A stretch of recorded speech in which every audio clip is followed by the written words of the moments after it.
O Senhor esteja convosco. Ele está no meio de nós. Proclamação do Evangelho de Jesus Cristo segundo Mateus. Glória a vós, Senhor. Naquele tempo, alguns fariseus aproximaram-se de Jesus e perguntaram para o tentar: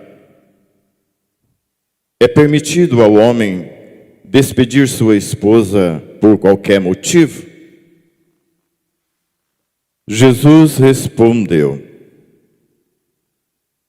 nunca leste que o Criador, desde o início, os fez homem e mulher? E disse: por isso o homem deixará pai e mãe e se unirá à sua mulher, e os dois serão uma só carne, de modo que eles já não são dois, mas uma só carne. Portanto, o que Deus uniu, o homem não separe. Os fariseus perguntaram: então, como é que Moisés mandou dar certidão de divórcio e despedir a mulher? Jesus respondeu: Moisés permitiu despedir a mulher por causa da dureza do vosso coração. Mas não foi assim desde o início. Por isso eu vos digo: quem despedir a sua mulher, a não ser em caso de união ilegítima, e se casar com outra, comete adultério. Os discípulos disseram a Jesus: se a situação do homem com uma mulher é assim, não vale a pena casar-se. Jesus respondeu: nem todos são capazes de entender isso, a não ser aqueles a quem é concedido. Com efeito, existem homens incapazes para o casamento, porque nasceram assim, outros, porque os homens assim os fizeram. Outros ainda se fizeram incapazes disso por causa do reino dos céus. Quem puder entender, entenda. Palavra da salvação. Glória a vós, Senhor.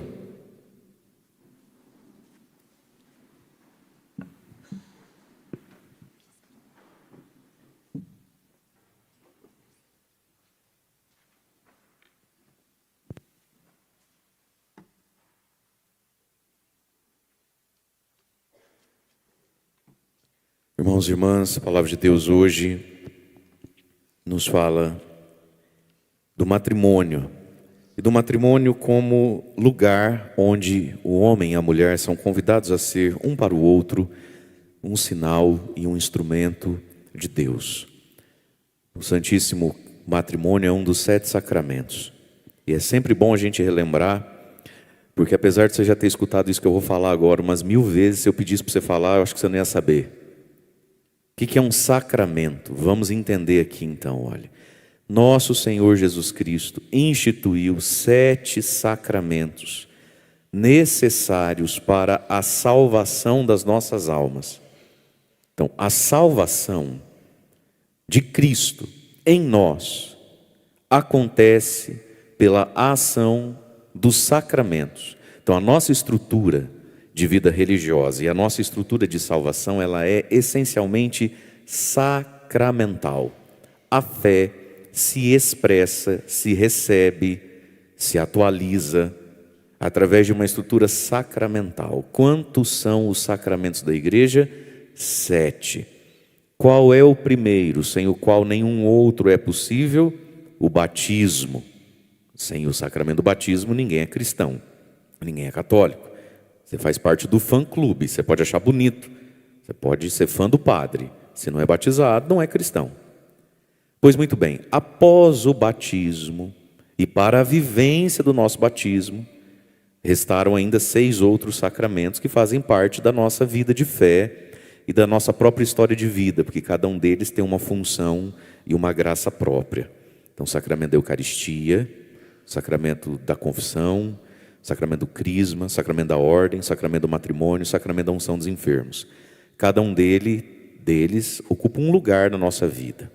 Sobretudo, então, após o batismo, o sacramento maior, o sacramento da Eucaristia, onde nós atualizamos a graça batismal ao estarmos em comunhão com Jesus, né? O sacramento da confissão, onde a gente recupera o batismo perdido quando a gente peca, ou estraga o batismo. Os pecadinhos vão manchando e estragando o batismo, como uma roupa suja que a gente tem em casa, que a gente não vai jogar fora porque ainda está boa, mas não está limpa para ser usada, precisa lavar. Então são os pecadinhos da vida que a gente precisa confessar, né? Os pecados que a gente chama de pecados veniais, pecados leves. E então a gente limpa o nosso batismo no sacramento da confissão. Mas no sacramento da confissão também a gente recupera o batismo perdido quando peca mortalmente. O que é pecado mortal? Todo e qualquer pecado que afronta diretamente um dos 10 mandamentos, com consciência, liberdade e vontade. Eu sei o que é e quero, e sou livre para isso, por isso fiz. Fiz porque era livre para fazer, tive vontade de fazer e sabia que aquilo batia em um dos 10 mandamentos. Portanto, isso é um pecado mortal. O que é um pecado mortal? Aquilo que nos desliga de Deus, do nosso batismo. Então a melhor imagem para a gente entender isso é o filho pródigo lá no chiqueiro, está em pecado mortal. Aí ele volta arrependido e se confessa para o pai. Pai, pequei contra o céu, contra ti, papepi popu, foi tudo isso aqui que eu fiz. O que o pai faz? Perdoa e diz: trazei depressa uma veste, um anel, uma sandália, porque não é que ele está sujo, ele perdeu o anel, a sandália e a veste com a qual saiu de casa. Então o pecado mortal nos desliga de Deus, né? Bom, um dos 7 sacramentos então é o sacramento do matrimônio. O que todos os 7 sacramentos têm em comum? Porque é a definição de sacramento. Sacramento é um sinal visível e sensível. Os olhos veem, a pele sente. Os olhos veem, a pele, o paladar sente, o olfato. Sacramento é, e os 7 são, um sinal visível e sensível, que comunicam uma graça real, não imaginária, nem analógica e nem simbólica. Comunicam naquilo que é visível e sensível uma graça de Deus santificante no ser humano, que é ao olho humano esta graça invisível ao olho humano. Exemplo, vamos lá, eu já chego na homilia. Sacramento do batismo, sensível e visível. A água a gente vê e a gente sente água, e aquela água comunica uma graça de Deus invisível ao olho humano, que é o quê? Dar um banho na alma humana. A gente não vê a alma tomando banho, a gente não vê a alma sendo limpa, o olho humano não vê isso.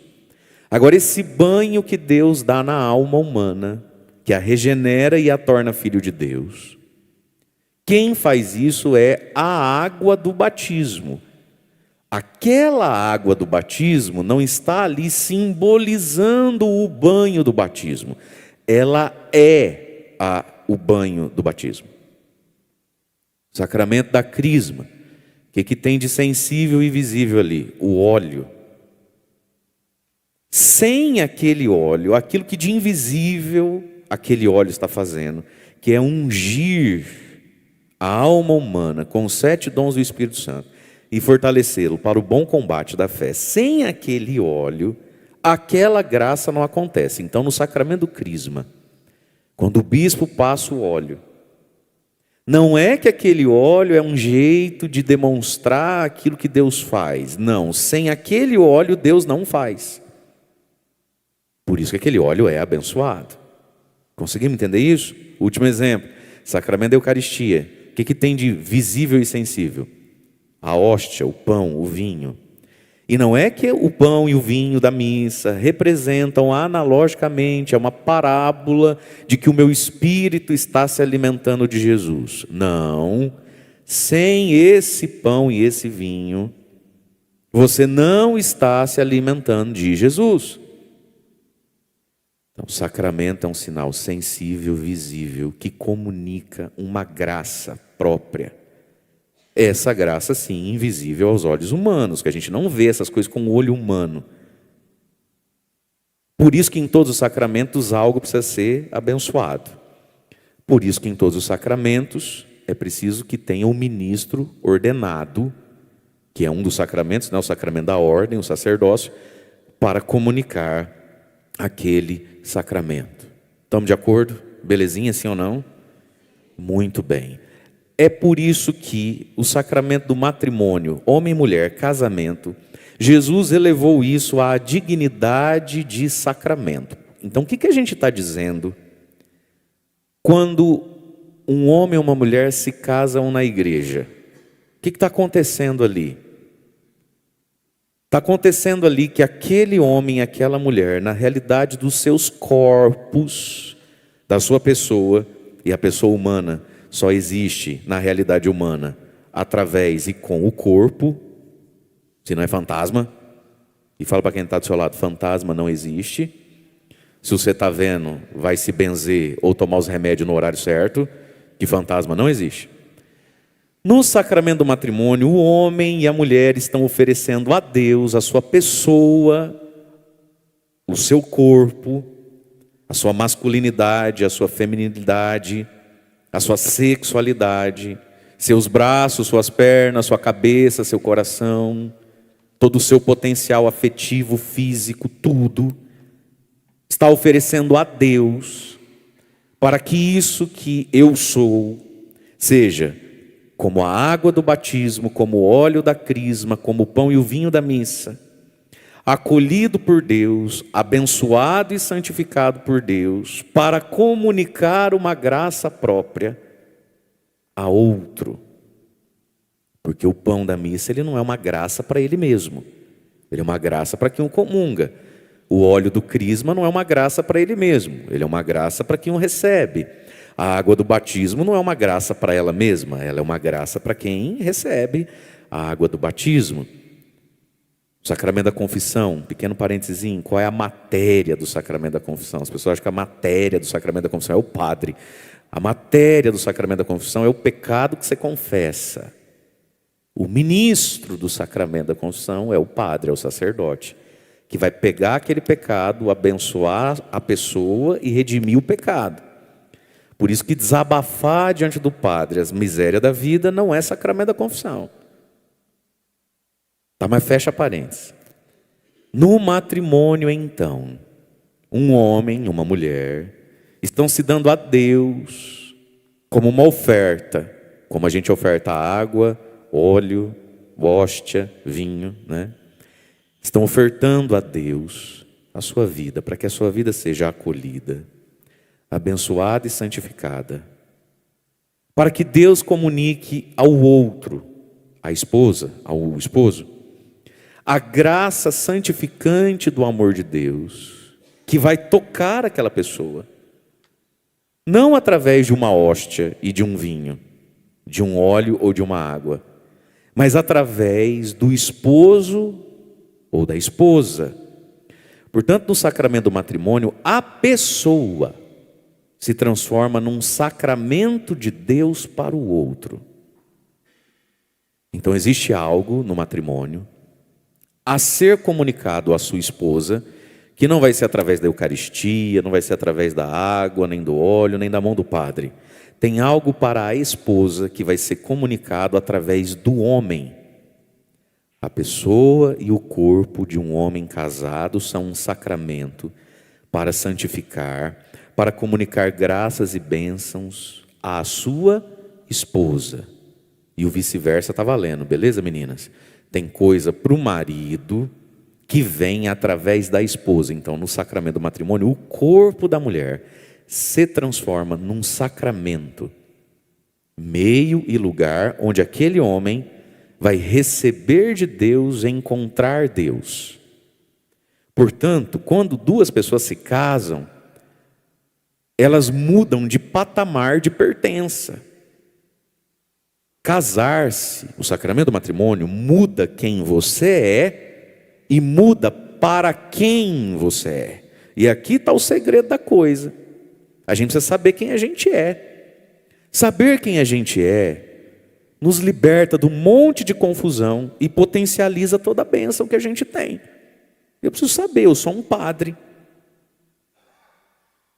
Eu casei com Cristo através da sua esposa, que é a igreja, lá no dia da ordenação sacerdotal. Deita no chão, ajoelha no pé do bispo, recebe imposição de mãos, passa óleo na mão.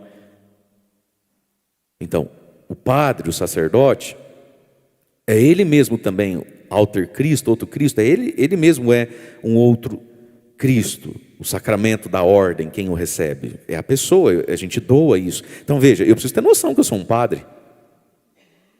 Onde é que eu vou, com quem eu vou, que horas eu volto. Se um padre sabe quem ele é, quais os deveres que ele tem com Deus, já rezou, não rezou, vai dormir sem rezar, não vai rezar a missa hoje por quê? Então veja, saber quem eu sou me mantém longe de muita confusão e potencializa as coisas que Deus colocou em mim. A mesma coisa vale para o casamento. E aí, no evangelho que a gente ouviu hoje, nós vamos entendendo que para se casar e se manter casado, é necessária a compreensão da identidade. A pessoa, então, quando ela casa, ela mudou a sua própria identidade ontológica. Quem é você? Você é um sacramento para alguém, para uma pessoa. A quem você pertence? Mudou quem você é e mudou para quem você é. Então vamos ao Evangelho. Alguns fariseus, Mateus 19, versículo 3. Os fariseus, veja só vocês, hein? Não é os homens do churrasquinho depois do futebol, nem as tias do baile da... Os fariseus, homens bons e religiosos, porque o casamento é um desafio para todo mundo, né? Os fariseus, os homens do templo, se aproximaram de Jesus para o tentar, para o colocar à prova. Portanto, essa pergunta que a gente vai ouvir agora, ela é satânica, ela é diabólica. E se ela está ressoando dentro da sua cabeça, show Satanás. A pergunta foi feita para derrubar Jesus. É permitido ao homem despedir-se, divorciar, né, da sua esposa por qualquer motivo ou por qual motivo? Eles estavam doidinhos para achar um motivo. Eu acho que esses fariseus não estavam num bom momento do casamento, não. Pergunta mais doida, rapaz. Eu acho que em casa a coisa não estava boa, né? Senhor, é permitido despedir a esposa por qualquer motivo? E aí Jesus vai começar o processo de cura, de santificação, de amadurecimento. Versículo 4. Jesus respondeu: nunca lestes que o Criador desde o início os fez homem e mulher? Já vamos parar aqui. Bate no peito, fala assim comigo: não, eu nunca li. Eu não leio, eu não escuto. Eu vim aqui hoje mesmo para o São Miguel me arrumar uma graça. Não vim para ouvir nem para ler nada. Fala. Você também, pode falar aí. Fala: eu não sei de nada, Jesus. Começa aqui. Os caras foram perguntar sobre casamento, mulher, marido, sogra, mata, abraça, larga, fica. O que faz, Jesus? O que Jesus responde? Olhando para o padre que você entende. Você nunca leu? Fala, não. Fala, eu gosto mesmo é de música sertaneja de corno. Fala. Eu gosto de sofrência, eu não gosto de ler nada, não. Meus irmãos, nunca lestes? E aqui está o ponto, minha gente. Casou baseado em quê? E interpreta isso aí como? Nunca lestes? Porque tem 1000 opiniões sobre casamento.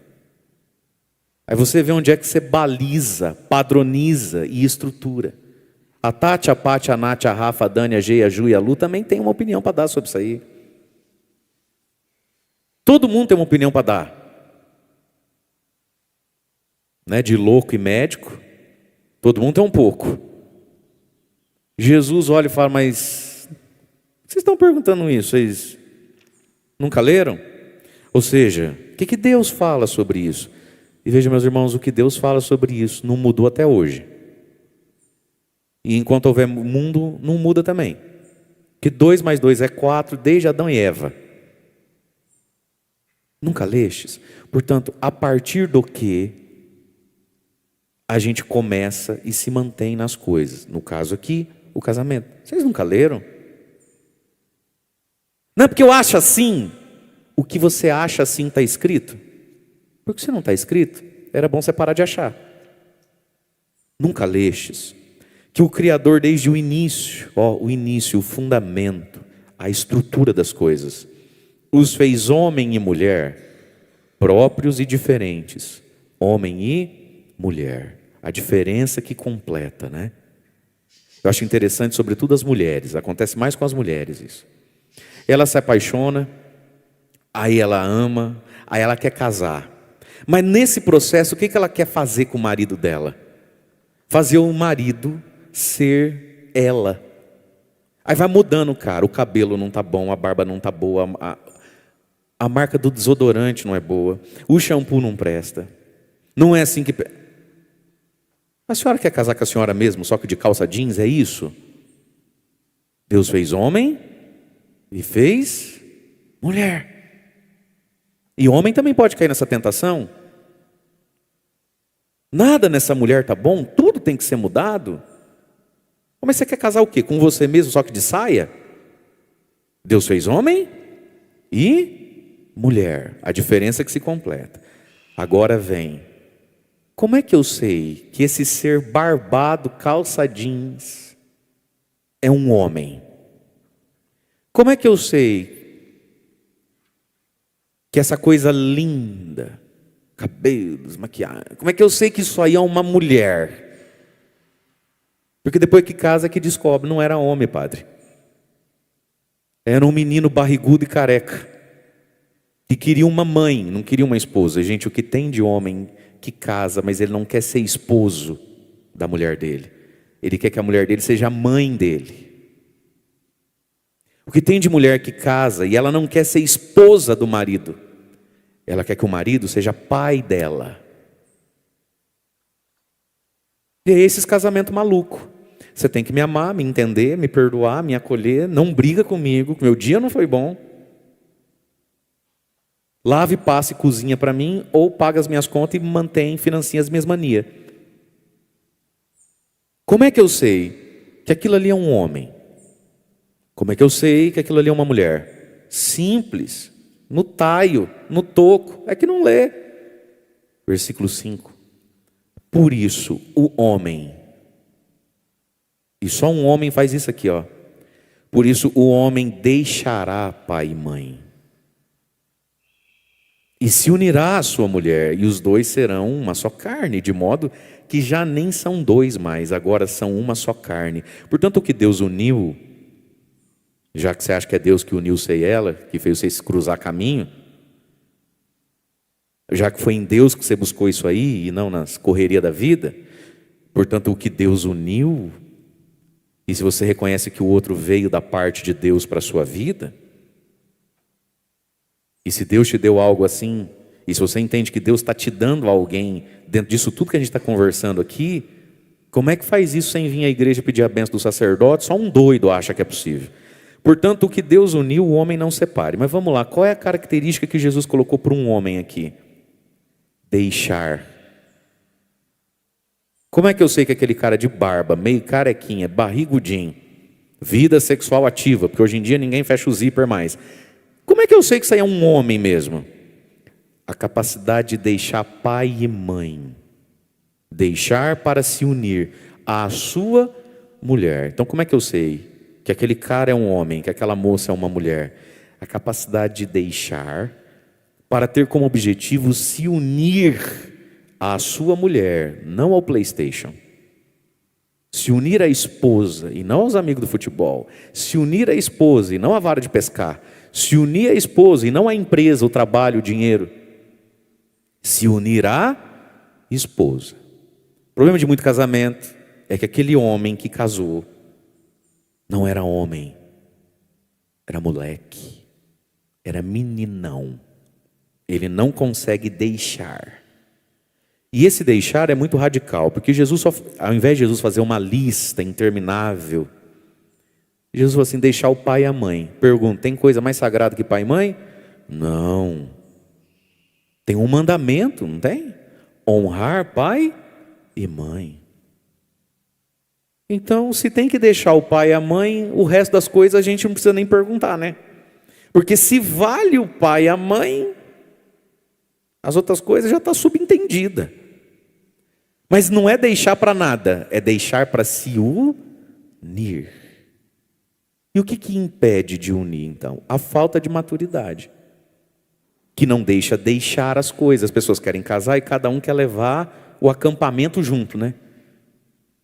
Cada um quer levar tudo que gosta junto para dentro. Não cabe, não dá, não funciona. Tem que deixar para se unir à sua mulher. Portanto, o homem está deixando de ser filho. A maior identidade dele agora é: eu não sou mais filho do fulano e da fulana. Eu sou marido da ciclana. E é essa transição que muita gente não faz. Então ele chega tarde, ele chega meio belbo, com uns arranhados no pescoço. Enquanto ele é filho, pai e mãe reza sermão, às vezes mais a mãe, né? Porque o pai é homem, mulher, deixa ele se divertir um pouquinho. E entra na fila da comunhão, um pai desse. Mas vamos lá. O pai e a mãe faz o que diante dessa cena? Dá um sermão e perdoa. Vai fazer o que? Vai jogar fora? Aí ele leva isso para dentro do casamento dele. Ele casa. Mas a maior identidade dele é que ele é filho de alguém. E que a esposa em questão, quando ele chega atrasado, tarde, meio chuco e arranhadinho no pescoço, aí ele quer que a esposa dele o trate como filho, como a mãe. Filhão, acabou esse negócio de ser filho. Você não é mais filho de ninguém. Você não casou? Então agora você é esposo. Chega de mamãe. Só quem é homem bate na cara. Até quem não é casado, um dia você casa, já está profetizando. Bate na cara e fala: chega de mamãe, não tem mais mamãe, acabou mamãe, eu não sou mais filhinho de ninguém. As mulheres, com seus defeitos também, com seus pecados também. Enquanto é filha, você vai ouvir um sermão e vai ser perdoada, acolhida. Vão jogar você fora de casa? Nem pode fazer isso. Vai jogar o filho fora? Isso é pecado. Aí ela casa. Só que ela não quer ser esposa do marido. Ela quer que o marido a trate como filha. Aí ela quer ser perdoada, entendida, acolhida. É doida, filha. Só as mulheres, também as que não é casada, vai ser profecia. Bate na cara e fala: chega de papai, chega de mamãe. Aqui não tem princesinha do papai não. Eu sou esposa de alguém agora. Acabou isso aí. Entendeu isso, meu irmão, sim ou não? E se isso vale para o pai e para a mãe da gente, vale muito mais ainda para irmão e irmã. Eu tenho um irmão casado, mas ele deixou o pai e a mãe e os irmãos e casou com aquela lá. O foco dele é ela. Se vira com ela, se gasta para ela. E se der, Jô tem o lugar, espaço e vez na vida dele.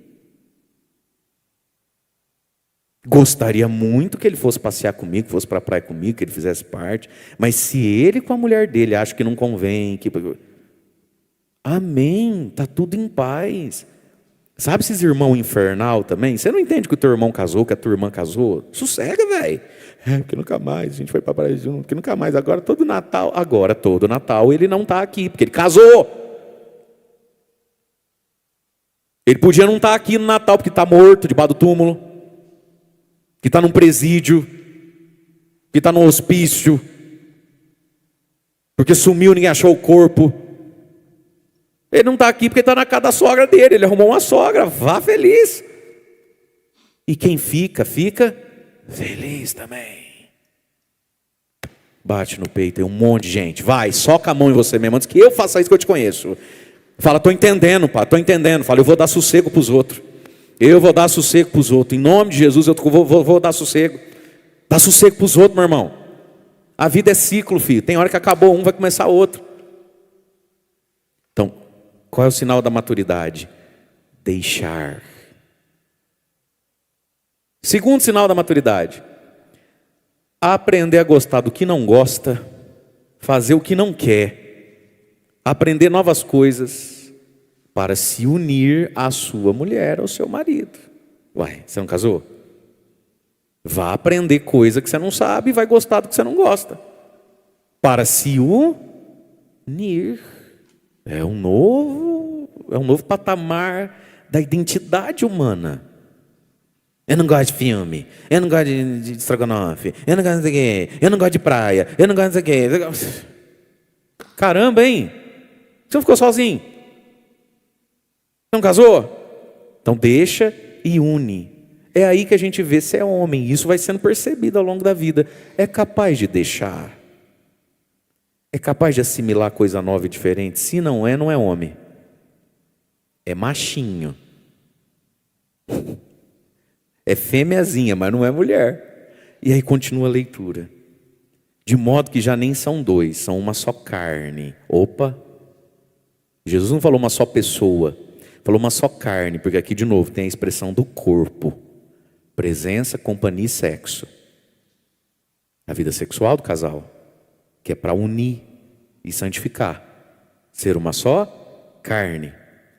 Mas aí vem, bom, mas tudo isso aqui está reservado para o matrimônio.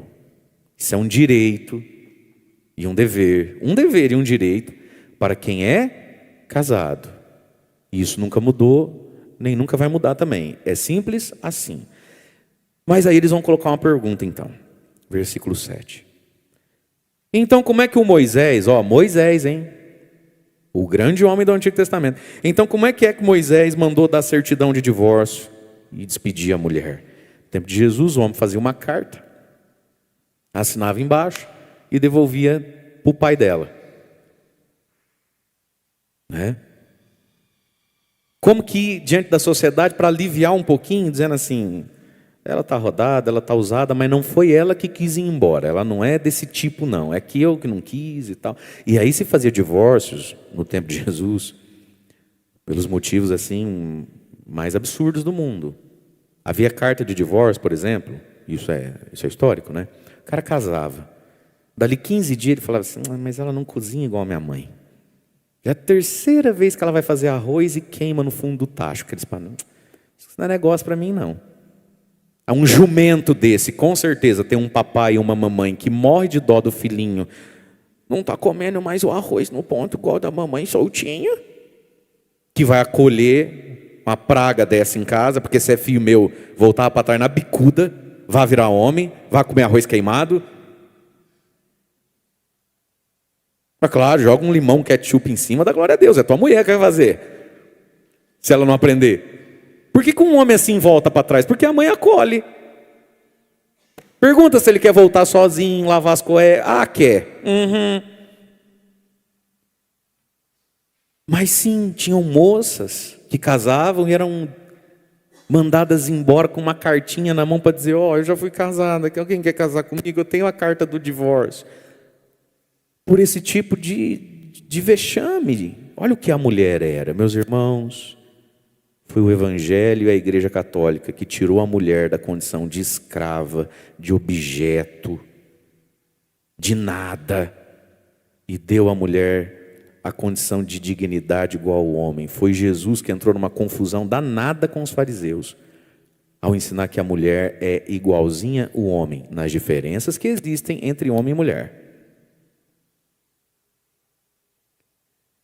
Mas o Moisés deixou, versículo 8. Jesus falou, deixou. Ele deixou porque não aguentava mais os seus pragas, seus ruins. Moisés permitiu despedir a mulher por causa da dureza do vosso coração. Aí, gente, o coração fica duro, né? Então, por que é tão difícil deixar? E por que é tão difícil se unir? Porque o coração é duro. A dureza do coração. E aí Jesus vai dizer de novo, mas não foi assim no início. Então um casal precisa sempre voltar ao início. Voltar no início não é voltar no passado. Porque tem casamento que termina de afundar. Quando? Ao ver que as coisas não vão bem, querem voltar no passado. Só que o passado não volta. Aqueles fervores do passado não vão voltar. Quem é adulto está entendendo o que o padre está falando? Ou eu vou ter que descer em minúcias que criança daí não pode assistir a homilia? Vocês estão entendendo, né? Fala consoladamente assim, ó, quem é casado. O passado e os seus fervores não vão voltar. Quero ouvir daqui, vai. E os casalzinhos de novo aí que tá rindo, né, Andressa? Gil. Repete também. O passado e os seus fervores não vão voltar. E aproveitem enquanto vocês não têm esse passado. Porque a verdade é essa para todo mundo. Jesus não falou, volte no passado. Jesus disse, volte no início, no princípio das coisas. A gente pode ir ficando velho e todo dia está vivendo, tocando o princípio e o início das coisas. Mas isso não é voltar ao passado, porque passado não volta. O que é o início? O início é Deus, o início é a fé e o início é o amor, que faz com que o coração não seja duro. E você pode ter um coração bem molinho para o resto da vida. E não quer dizer que porque o coração está mole, que coisas lá do passado já foi. Mas é preciso voltar no início, no princípio. E o início e o princípio de qualquer sacramento, também do matrimônio, de qualquer criatura, sobretudo a criatura humana, o início e o princípio é Deus. É Deus quem amolece um coração, é Deus quem dá motivo e sentido para isso, e é Deus quem mantém assim. Agora, meu querido, minha querida, para quem é casado já não tem mais jeito de falar, mas para quem é solteiro aí. São Paulo vai dizer lá na carta aos Coríntios, quando ele começa a legislar um pouquinho sobre as viúvas e os solteiros, quando ele recomenda o celibato, lá pelas tantas, Paulo diz assim, na Bíblia que você não lê. Por isso, irmãos, tendo em vista tudo isso, as dificuldades que isso traz, não vos coloqueis em julgo desigual com os pagãos. Vamos lá. Você sabe, na linguagem bíblica, o que é julgo? Julgo é a canga que faz dois boi andar junto, certo? Então você tem que pegar dois boi mais ou menos do mesmo tamanho, para colocar aquela canga de madeira no pescoço de um, no pescoço do outro, com aquele pauzinho que une, para eles conseguirem arar junto. Vai para a esquerda, vai para a direita, vai para frente, para. São Paulo diz assim aos solteiros, não vos coloqueis em julgo desigual com os pagãos. Ou seja, você tem certeza mesmo que você vai casar com uma vaca, ou com um touro, com um boi, que não entende essas coisas, você está sendo colocado em julgo desigual. Entende isso? Hoje é dia, para quem quiser, está lá no meu YouTube, de começar a novena Santa Mônica. Santa Mônica viveu um julgo desigual, ficou santa, mas penou, hein? Porque tinha um casamento de julgo desigual, ela católica, cristã, e o marido pagão. Isso é um julgo desigual. Santa Mônica, me perdoe o que eu estou falando aqui. Santo Agostinho, a mãe é tua, não... amigo, para o povo entender. Pô, segura aí. Mas por que Mônica pastou tanto? Ficou santa, não estou dizendo que não ficou santa. Mas porque entrou em julgo desigual com um pagão. Ela foi casar entendendo tudo isso, e ela quis ser para o seu esposo, sacramento, e o esposo dela queria ser o que para ela? Não vos coloqueis em julgo desigual com os pagãos. E é isso aí que você vê. Educa, cria, tudo certinho. Primeiro boquinha carnuda que vê. O moleque não sabe fazer o sinal da cruz. Aí vem nela um sentimento missionário. Gente, namoro é preparação para o casamento. Namoro não é vida missionária. Aí a pessoa pega o Satanás e fala, eu vou evangelizar ele, curar ele, libertar ele, alinhar ele, purificar ele, desencapetar ele, vou crismar ele. Ô filho, se você queria ser missionária, você me contasse, eu te mandava para a África. Na Amazônia, lá eu tenho um padre amiguíssimo meu lá, 2. Estão precisando de gente com essa motivação sua aí. com essa resiliência, com essa capacidade de jejuar, fazer quaresma de São Miguel. A gente manda você para a Amazônia. Namoro, noivado, não é vida missionária. Não vos coloqueis em jugo desigual. Olha só. Tudo que está sendo dito pelo Evangelho. Quem está solteiro aí, veja bem onde é que você vai amarrar teu boi. Você, vacona, veja bem qual touro você vai escolher para te fazer viver, sofrer e tudo mais.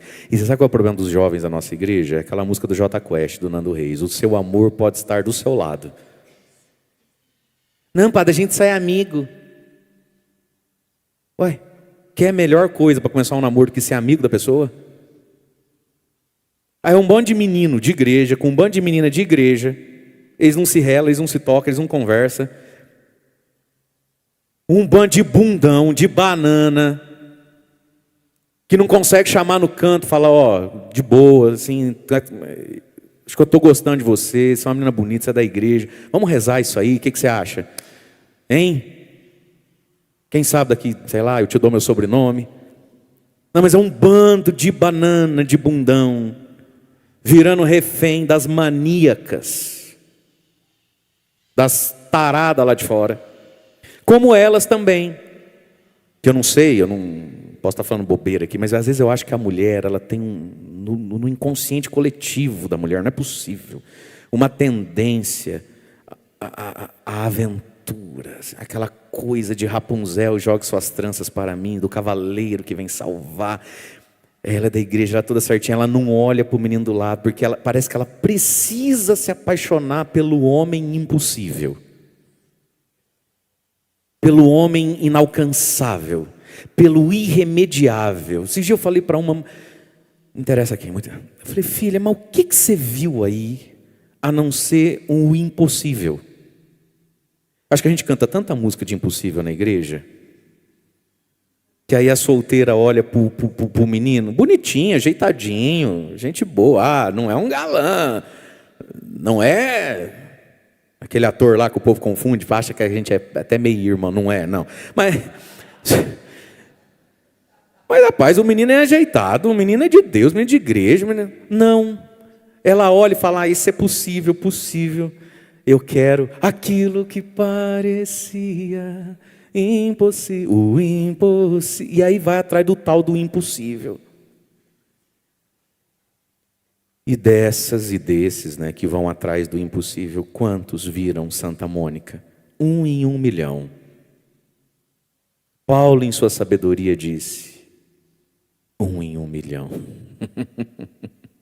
Eu conheço a Santa Mônica, a Santa Rita de Cássia. Qual outra tem aí? Acho que parou por aí, né? Santa Giana não vale porque o marido dela era uma bênção. Ali não era julgo desigual. Eu achei 2 na história da igreja que entrou para a história direitinho. Paulo, na sua sabedoria, disse o quê? Não se coloque em julgo desigual. Vamos terminar aqui. Versículo 9. Por isso eu vos digo, quem despedir a mulher, a não ser em caso de união, Jesus está falando, quem despedir a mulher, a não ser em caso de união ilegítima, ou seja, isso aí também não é tua mulher, isso aí não é casamento. Né, Herodes, essa mulher era a mulher do outro lá, era bom você devolver. Quem despede a sua mulher, a não ser em caso de união ilegítima, e se casa com outro, comete adultério contra a primeira e contra si mesmo. Bom, daí a gente descobre que tem mais coração duro e desanimado na história. Quem? Os discípulos. Versículo 10, eles não aguentaram e soltaram essa. Senhor, se a situação do homem com a mulher é assim, é melhor não casar não. Os discípulos falaram isso. Quando eles viram a profundidade da coisa, falaram, melhor nem casar. E aí Jesus falou, tem gente que não devia casar. Tem 3 tipos de gente, ele vai falar aqui de homens especificamente, que não deveria entrar no casamento. Versículo 11, Jesus diz assim, nem todos são capazes de entender isso, a não ser a quem é concedido. Portanto, meus irmãos, o matrimônio, o amor, e essa compreensão de que eu sou para ser sacramento de Deus para outro, essa identidade e essa pertença, isso é uma sabedoria que Deus dá. O saber humano puramente egoísta, ele não pega isso aqui não. E já dá para saber qual saber está dentro de você. Você está ouvindo tudo isso e falando, tá certo, mas hoje em dia, quem que vive isso? É assim. É o saber meramente humano. A igreja está assim de gente que só tem o saber humano. Ai, padre, mas isso aí era no tempo de Jesus. Hoje em dia, as pessoas não entendem mais assim, meus irmãos. As pessoas nunca entenderam assim, nem no tempo de Jesus. Olha o que Jesus está falando. Olha o problema que ele está enfrentando. E olha a solução que ele está dando. Qual é? Isso é um conhecimento, isso é um saber que Deus dá. Então a gente alcança isso pela fé, pela abertura de coração. A carne sozinha não pega tudo isso mesmo, não. Mas aí Jesus vai falar de 3 tipos de situações da vida. Já que os discípulos estão falando que é melhor não casar, Jesus vai dizer, versículo 12, com efeito, existem homens incapazes para o casamento porque nasceram assim. Nasceram com algum tipo de limite físico, psíquico até. Ele é incasável, coitado, não vai casar não. 2, outros porque os homens assim os fizeram. Está falando dos eunucos do tempo de Jesus, os homens muito ricos e os reis, que tinham escravos e que tinham que cuidar da terra, que tinham que ir para a guerra. Quem é que vai trocar a lâmpada? Quem é que vai trocar o botijão de gás? Quem é que vai cuidar dela? Um outro homem. O que fazia com esse homem? Para não correr perigo, é o eunuco. Vai lá e corta fora. Então, Jesus está dizendo, tem gente que é incasável, porque nasceu assim. Tem gente que é incasável. Um outro homem, Deus me livre e guarde, fez isso com ele. A vida fez isso com ele. Outros ainda se fizeram a si mesmos incapazes disso por amor do reino dos céus. Está falando aqui da consagração a Deus. Não foi a vida que fez isso comigo, não foi a natureza que fez isso comigo, não foi a violência de alguém que fez isso comigo. Eu me faço, eu me excluo do casamento por amor ao reino dos céus. E aqui Jesus falou então do sacerdócio, da consagração, mas por amor, por causa de novo, não para ficar sozinho, confortável, descansando.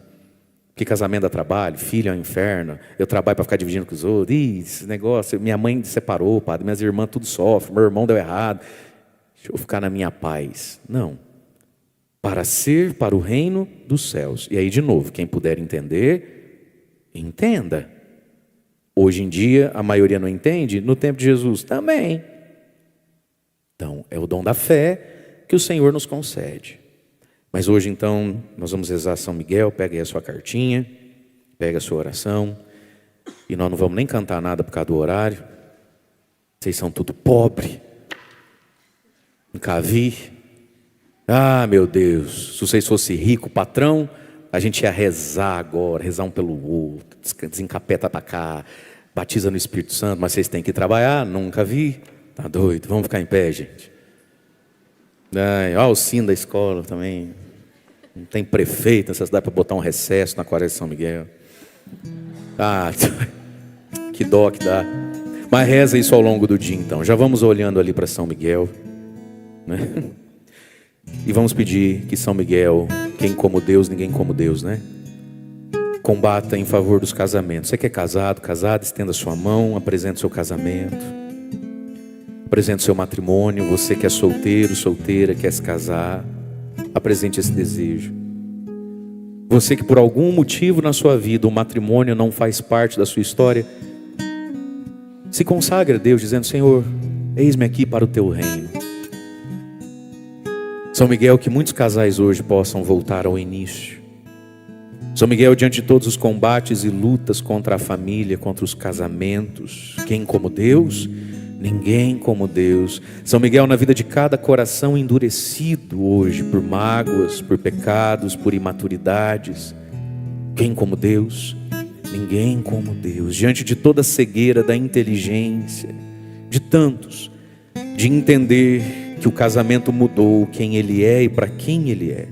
Quem como Deus? Ninguém como Deus. E com todas as nossas intenções, ergue a sua cartinha e apresente a São Miguel isso que você escreveu e está trazendo todos os dias. Olhai São Miguel, intercedei São Miguel. Vamos nos ajoelhando, quem consegue, quem tem condições. Se você não consegue, fique em pé. Quem está em casa, reze conosco também. Rezemos juntos. São Miguel Arcanjo, defendei-nos no combate, seja o nosso refúgio contra as maldades e as ciladas do demônio. Ordena-lhe Deus, instantemente o pedimos, e vós, príncipe da milícia celeste, pela virtude divina, precipitai no inferno a Satanás e aos outros espíritos malignos que andam pelo mundo para perder as almas. Amém. Sacratíssimo coração de Jesus, tende piedade de nós. Sacratíssimo coração de Jesus, tende piedade de nós. Sacratíssimo coração de Jesus, tende piedade de nós. Senhor, tende piedade de nós. Jesus Cristo, tende piedade de nós. Senhor, tende piedade de nós. Jesus Cristo, ouvi-nos. Jesus Cristo, atendei-nos. Pai celeste que sois Deus, tende piedade de nós. Filho redentor do mundo que sois Deus, tende piedade de nós. Espírito Santo que sois Deus, tende piedade de nós. Santíssima Trindade que sois um só Deus, tende piedade de nós. Santa Maria, Rainha dos Anjos, rogai por nós. São Miguel Arcanjo, rogai por nós. São Miguel cheio da graça de Deus, rogai por nós. São Miguel perfeito adorador do Verbo divino, rogai por nós. São Miguel coroado de honra e de glória, rogai por nós. São Miguel poderosíssimo príncipe dos exércitos do Senhor, rogai por nós. São Miguel porta-estandarte da Santíssima Trindade, rogai por nós. São Miguel guardião do paraíso, rogai por nós. São Miguel guia e consolador do povo israelita, rogai por nós. São Miguel esplendor e fortaleza da igreja militante, rogai por nós. São Miguel honra e alegria da igreja triunfante, rogai por nós. São Miguel luz dos anjos, rogai por nós. São Miguel baluarte da verdadeira fé, rogai por nós. São Miguel força daqueles que combatem pelo estandarte da cruz, rogai por nós. São Miguel luz e confiança das almas no último momento da vida, rogai por nós. São Miguel socorro muito certo, rogai por nós. São Miguel nosso auxílio em todas as adversidades, rogai por nós. São Miguel mensageiro da sentença eterna, rogai por nós. São Miguel consolador das almas que estão no purgatório, vós a quem o Senhor incumbiu de receber as almas depois da morte, rogai por nós. São Miguel nosso príncipe, rogai por nós. São Miguel nosso advogado, rogai por nós. Cordeiro de Deus, que tirais o pecado do mundo, perdoai-nos, Senhor. Cordeiro de Deus, que tirais o pecado do mundo, ouvi-nos, Senhor. Cordeiro de Deus, que tirais o pecado do mundo, tende piedade de nós, Senhor. Jesus Cristo, ouvi-nos. Jesus Cristo, atendei-nos. Rogai por nós, ó glorioso São Miguel, o príncipe da Igreja de Cristo, para que sejamos dignos das suas promessas. Amém. Oremos. Senhor Jesus Cristo, santificai-nos por uma bênção sempre nova e concedei-nos pela intercessão de São Miguel essa sabedoria que nos ensina a juntar riquezas do céu e a trocar os bens do tempo presente pelos bens eternos. Vós que viveis e reinais por todos os séculos dos séculos. Amém. Acolhei Jesus pelos méritos de São Miguel e de São José, nossa prece, nossa esperança. Vós que viveis e reinais com o Pai na unidade do Espírito Santo. Amém. Amém.